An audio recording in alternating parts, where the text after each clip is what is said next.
Okay, I think we're rolling. Today we have Nick Fallucca from Palermo's Pizza. And of course, Palermo's is the parent brand of Scream and Sicilian, which has been talked about in the podcast in the past. Thank you so much for coming on today. Thank you very much, Taylor. I appreciate being on, and I love that you're a huge fan of Scream and Sicilian. It was my baby that I helped create, and I'm very proud of it. So thank you. Of course. So how did Scream and Sicilian start? Because it's one of the brands for Palermo's. Yeah. So So how did the whole thing happen? yeah. So maybe I'll give a brief history of just Palermo's in general, and then kind of then I'll fast forward to Screamin'. So so my grandfather came over from Palermo, Sicily, in the '50s, and he started a small bakery in Milwaukee's East Side. And his focus was always on people and products. And he was, the nicest person if you would need help, but if you tried to take advantage of him, he didn't like that. So he was a true Sicilian in that standpoint. And I remember when I'd be over at his house, I'd hear him, and I learned all the swear words from him on the phone with the cable companies. And so I would be like, Dad, why is Nuna Jack? That's how we say, that was his name. Why is he screaming? He's like, no, he's not screaming. He's just talking. And at family dinners, everything was very loud, and because I had a big Italian family. And so he started the frozen pizza business in 1979. And we've done everything from our own brand. We made a lot of other people's brands as well. So, private label, that means store brand pizzas.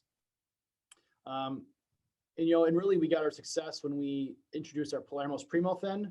And so that kind of got us nationwide distribution through Costco. And then fast forward to 2016, when we said, okay, we've been making frozen pizzas for quite a long time now. So what's missing? And at that time, craft beer was really starting to take off. And we saw that, the Millers and the Anheuser-Busch's were not struggling because they were still the dominant player, but all these small breweries were popping up and people making really great beer. And we said, okay, well, we have the resources. We know what a great pizza is. We've been making it for so long. Let's come up with just a really great pizza and no guardrails at all.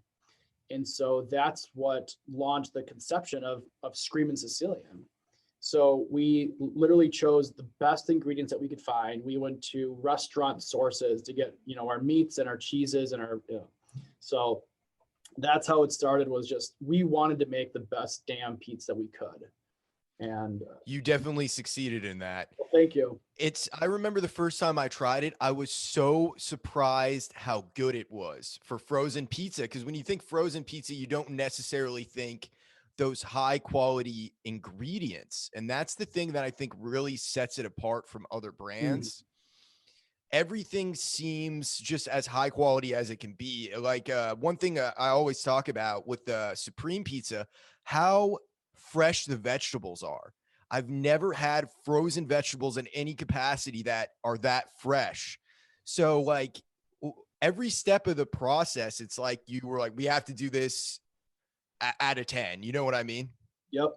Yeah. I mean, the way it's interesting because people's perception of frozen sometimes is, oh, frozen is not as good. But, the reality is that when you take a fresh vegetable and you flash freeze it, it locks in all that flavor, all that moisture.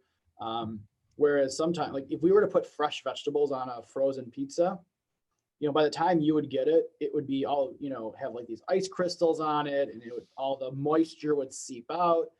So, there's really a special process of taking a vegetable and flash freezing it. And so for us, that's, it's important that we found a supplier that could have a really great vegetable. That like I was saying, that's the one thing for me that really sets Screaming apart from other frozen pizza brands is just that quality. So it's influenced kind of by like the craft beer then from Yeah. what you're saying and that whole scene. I can even tell that just in the box, in the design, the mustache, all of that. It seems like it's very well thought out as far as branding goes. Can you talk a little bit about that? Yeah, so for the branding, that was really fun because we're like, okay, like what's a craft pizza name? And we didn't want to call it Palermo's because, um, so if you're familiar with like a Lining Kugels doesn't say, Miller's premium beer or whatnot. It's just Lining Kugels, and so we said, okay, well, we need its own. It needs to be its own brand, and we thought of lots of names. Is it a descriptive name? Is it something like Stone Baked or but really we wanted to pay homage to our founder, Papa Palermo, who I call Nuna Jack. And, he had a big mustache. And it was funny because again, he kind of was that Screamin' Sicilian. So this brand kind of embodies his persona. So, it's special. It's special to me just, from that aspect as well. So it sounds like Screamin' was a real passion project for you. It was, yeah. I mean, for all of us, because at the time, frozen pizza.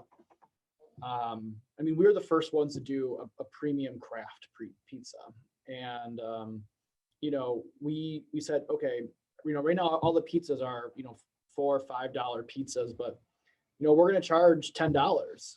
And since then we find ways to take cost out without reducing the product just by optimization. But so when it came out, it was a $10 pizza because we just had no idea how to make this pizza. I mean, we're using real fresh mozzarella from Wisconsin, which is something that no one else is doing.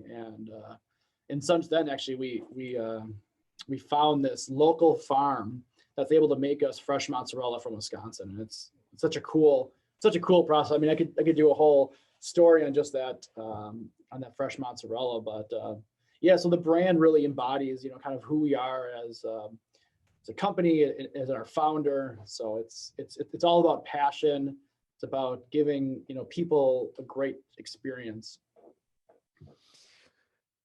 Talk to me a little bit about working for a family business, because I have worked for multiple family businesses and it's always been good, but there's always been this element of chaos.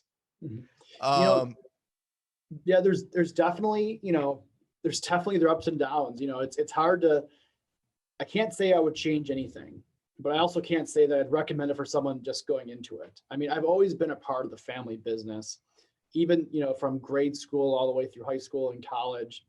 I never thought that I'd stay with the family business. I always wanted to go into something else, maybe psychology or, an Italian major.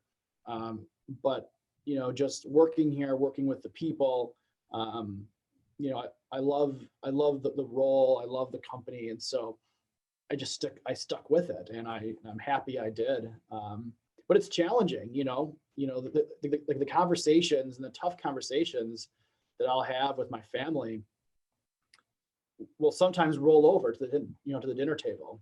Oh yeah. And with some family members more so than others. And but in a way, I think it's a good thing, because I mean that's a way that my dad and I still bond, is because yes, I mean we're big sports fans and we'll talk about other things, but we're always going to come back to work or some kind of business related discussion, but I actually enjoy it. So it's not for everyone, because it definitely adds a different level of stress and complexity. But I think luckily my family's been good that even though we can have like a knockdown, drag out conversation at work, we can go have dinner together and hang out, and it's all good. What have you learned from your dad? He is the quintessential entrepreneur. And I was listening to your previous podcast. I forgot what his name was, the gentleman from the sports memorabilia. And yeah, Brandon Steiner. Yeah, and that was a great. I really enjoyed that podcast. And thank you. And so there was some discussions of entrepreneurship, and my dad's a serial entrepreneur. I mean, it is built in his DNA of being that entrepreneur. And so I think and he is like he's a ready, shoot, aim kind of a person. And he's obviously been extremely successful with that. And so I think what I've learned is taking the best attributes from that kind of that high drive, that high entrepreneurial spirit, but also taking a step back with my own personality and saying, all right, like what's the best move forward with any decision? You know, because he's let's go 100 miles an hour. And I say, okay, good idea. How do we then like steer the ship in the right direction? Bring it to reality. Yeah. Mm-hmm. And we always have, it's funny because we actually just had this conversation recently. He's like, okay, well, I'm going to be a drive.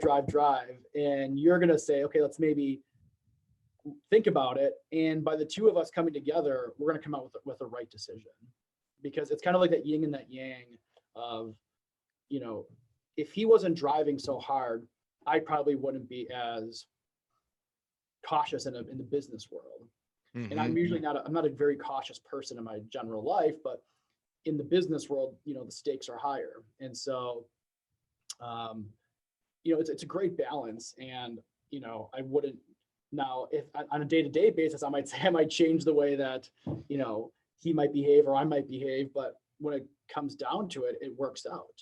And so I think I've definitely learned, you know, all of my business sense, you know, from my father and, you know, my mom as well, just because of their distinct, just driving personalities. Talk to me a little bit about Nuna Jack. So he started the company in 1979. You said before that he owned a bakery. He came over from Sicily. Yeah. This is a true American story. Yeah, I mean, so interesting. So he came over pre-World War. He came over with some family. He actually went back to Sicily during World War II to help out with his family, because they were in the hills of Sicily, which, you know, Sicily's been invaded by every single country in that area across every, you know, all the generations. And then in 64, he came back to the United States. Actually, he went, instead of going to Ellis Island, he went to Venezuela, and he got married in Venezuela. And then from Venezuela, they came to Milwaukee, and they couldn't afford to go to Ellis Island. So literally, when they came here, they had no money. They didn't speak a lick of English. And he worked as a dishwasher.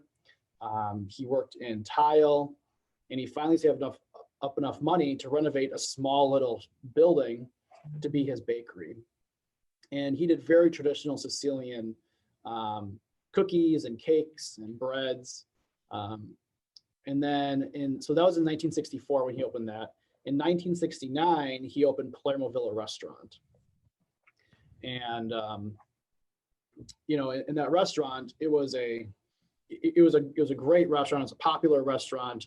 All the movie stars of the 60s and 70s would actually go there and hang out with him. And there's lots of incredible stories about, you know, them being open till, you know, 4 a.m. and opening back up at 10 o'clock morning the next day. And he said, you know, I need to have a better life for my children, because this is not sustainable to have my 3 sons working this much. I mean, he wasn't able to go to any of my you know, dad or uncles, you know, basketball games or sporting events, because they were working. His life was working and building a better life for his family. So the story goes that one weekend when my grandma and dad and uncles were at Disney World, he decided to sell the restaurant and get into frozen pizza. And the reason he got into frozen pizza is because somebody brought him a Stouffer's French bread pizza. Said, hey, Jack, you got to try this. It's like, why? This is garbage. I don't want to try this. He's like, just try it. It's like, okay. It's like, this is terrible. It's like, that's the point. You should get into the business. You should be making frozen pizza. And so he just did it. He didn't think twice. He didn't have a plan B. He's like, I'm going to go in the frozen pizza because I'll be able to provide a better life for my family. And so that's the way that he got into the frozen business side. And I mean, in the time when he was starting, it was crazy, because I mean, he was making his own sausage from pork butts. He was, you know, chopping his own vegetables. Everything that he was doing was, you know, by hand, and he just slowly grew the business. by just great relationships and great products. Um, so, he was probably even more of an entrepreneur than my dad because, you know, he had nothing and he started with nothing. And it's really just like the true American dream story. And so, he passed away in 2012. My grandmother is still alive, and there's some just incredible stories of, the grit and determination. I mean, they actually, at one point back in the 80s, they actually mortgaged their house, in order to pay the bills for the company. And someone's like, you should just sell it. And he's like, no, I'm going to continue to do this. I'm going to grow it and I'm going to be successful. And he was. And so like, we wouldn't be where we are today, without my grandfather and grandmother just putting in, countless hours of hard work. Those are the kind of stories that I'm obsessed with. Those true American dream stories. Can you talk to me a little bit about the city of Milwaukee and what kind of role it plays in the business? It's interesting that Wisconsin is a pizza hub. There are more pizza producers in Wisconsin. I mean, it's the pizza capital of the United States as far as like pizza producers. And we didn't even realize it at the time, so, in general, Milwaukee it's a great city to be in for pizza production. I mean, where we are in Milwaukee, we're in between, so it's called the Menominee Valley, and it's a business park mixed with a state park right next to Miller Park, which is, our Milwaukee Brewers baseball stadium. So we've got a great diverse employee base right around us. We're only 5 miles from the downtown. So Milwaukee in itself is great. I mean, we've got great water. We've got great natural resources. Obviously, we've got great cheese. We've got great meats. So, from a place to manufacture, we couldn't ask for a better place. We don't have hurricanes. We don't have, tornadoes. It's really just 4 feet of snow. Just 4 feet of snow. That's all we've got. But it's interesting that, if you look at all the pizza producers in Wisconsin, now most of them have left. So, Tombstone and Jack started as local Wisconsin pizza companies, got bought out by Kraft, then got bought out by Nestle. So they're gone. But in this region, there's just a lot of players. So there's good collaboration, even though a lot of them are competitors. And,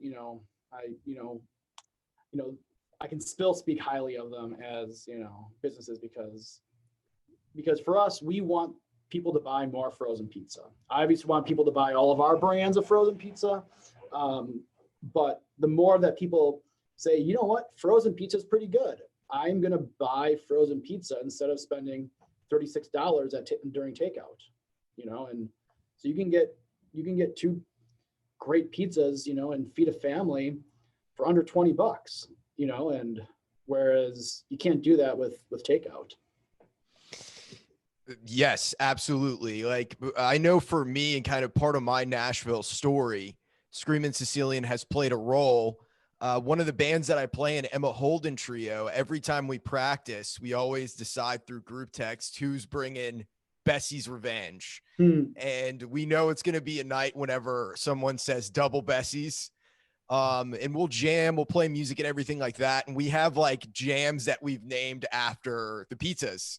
That's incredible. Yeah. So it's played like a huge role. And every time I'll be doing something here, it's always Screamin', that's what we always go with. We're always super excited for it. And it's just played a part in my Nashville story. Originally when I was talking to Rebecca, she was kind of like, okay, this guy from Nashville who's a musician wants to have us on, and we're not really sure why. But that's the reason why it's been such a huge role in what I'm doing. That's incredible. I mean, I'm honored to hear stories like that. It's sometimes, we're involved in the day-to-day grind of, everything business, and then trying to figure out how to always improve on, process, and how to always improve on the product. But it's just great to kind of have conversations with people and hear their love of a product. So it's a huge honor from myself and the company. Absolutely. Can you talk a little bit about the different flavors, if you will, of Scream and Sicilian that are out right now? Because you guys sent me some in the mail, and Yeah. there's some that we got. We got like the chicken bacon ranch and the buffalo chicken that aren't down in Nashville. I haven't seen in stores. Yeah. So, I mean, we've got so many products and, so many brands.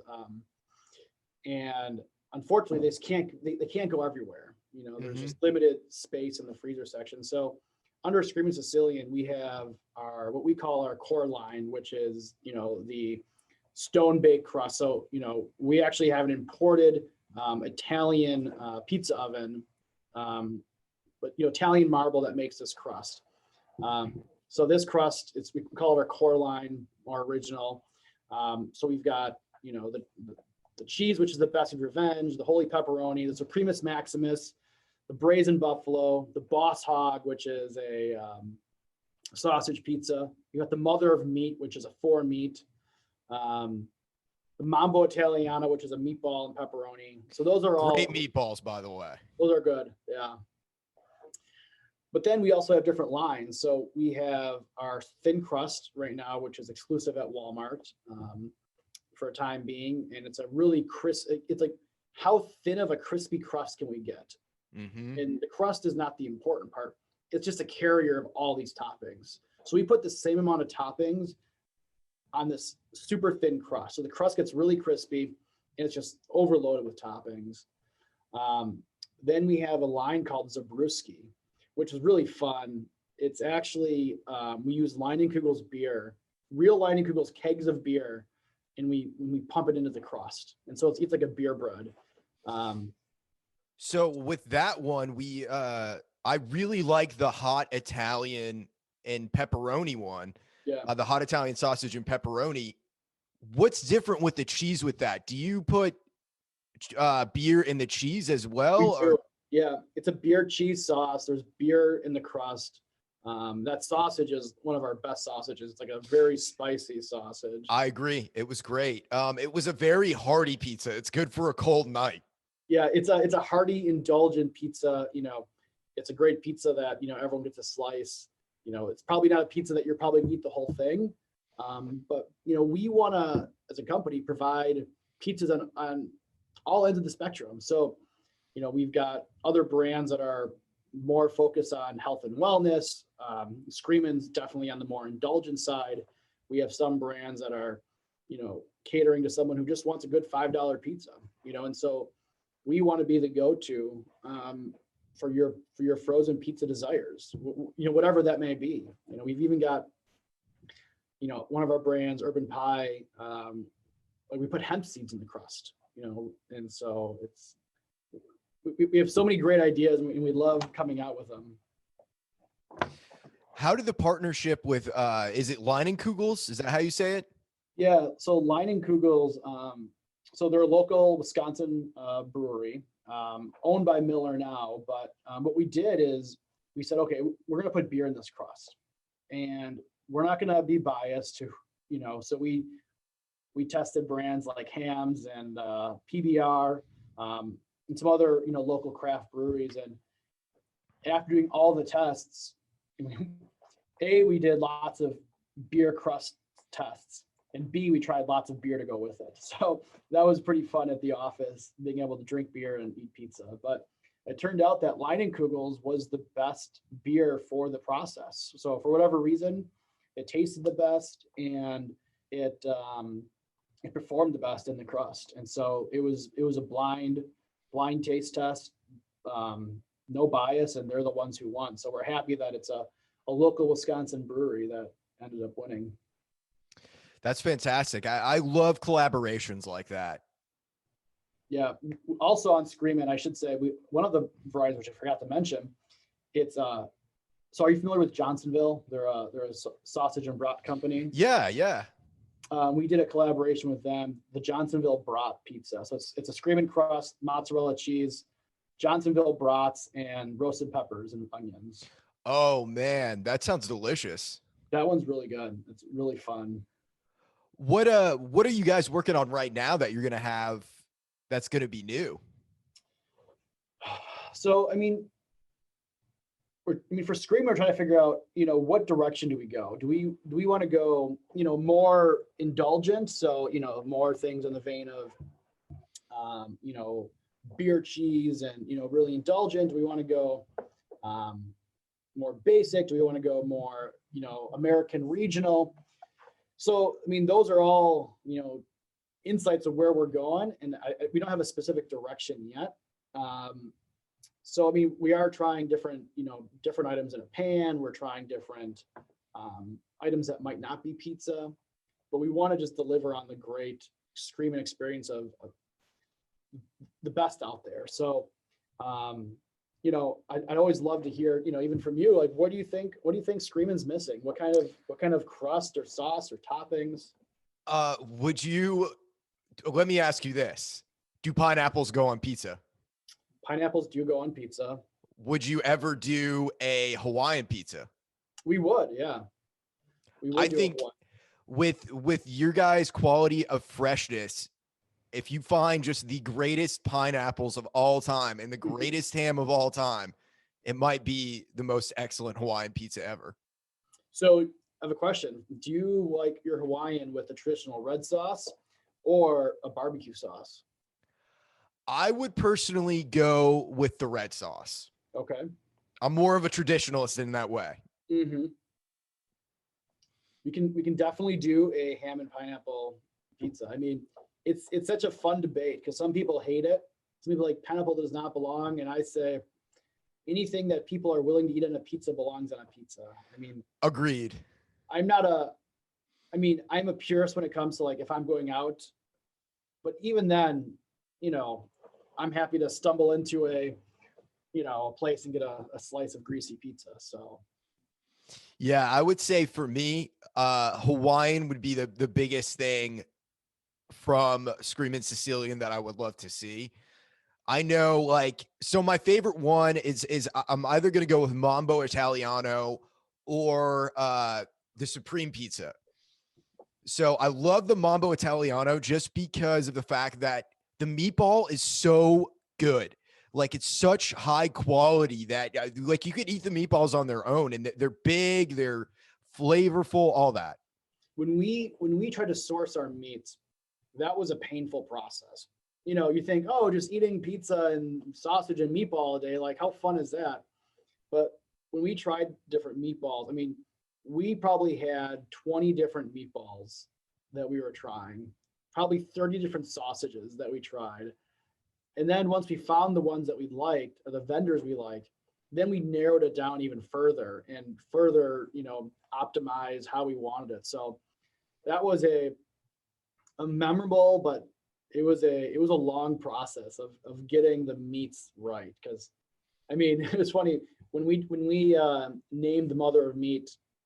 One of our names was the Meat Sweats, because of all the research we did trying to source these meats and just trying 3 different kinds of bacon, 4 different kinds of sausage, and it was just like, oh my god, I can't eat any more meat today. It's too much. It does not sound like the worst job in the world. It is not the worst job in the world. It is funny though, because sometimes I'll go home after eating, 20 pizzas. My wife says, "Hey, tonight we're doing pizza." I'm like, "Oh gosh, all right." And at first I say no, but then when it's cold in the refrigerator 2 hours later, I'll go get a slice. That reminds me of the episode of The Simpsons where Homer, he goes to hell and he's force-fed donuts. Have you seen that one? No, I haven't. Yeah, so he ends up going to whatever his own personal hell is, and Satan is just feeding him donut after donut after donut, and he's just getting fatter and fatter and fatter, and he's loving it. It's painful for him, but he also loves it. It's hilarious. That's how I feel with pizza. Yeah. Because I won't turn down pizza. Like, I can eat pizza all day long, every day. It's because there's so many different kinds of pizza, Yeah. And fortunately at Palermo's, so shameless plug, we've got, our Palermo's brand. We've got a brand called Connie's, which is a Chicago brand that we bought. We've got Urban Pie, which is, just really flavor forward recipes like chicken sausage and pesto and vegetable crust and hemp seed crust. So when we're doing ideation for all these brands, it's always something new. Today I was eating our Rise and Crust pizza just before their call, and that was delicious. And it's got a half pound of cheese on it, which is awesome and heavy and delicious. And after this call, I'm going to go down and try actually different line extensions for Scream and Sicilian. So I'll have to make sure I tell them to, you know what, guys, we're adding a Hawaiian. It's the request of Taylor, so maybe it'll be called the Taylor. Who knows? I am honored. So where can people find you? Who should they follow on Instagram? Like all your social medias. Can you plug those? Yeah. So Palermo's Pizza, Urban Pie, Scream and Sicilian would be the three to follow. We're definitely most active on Instagram and Facebook.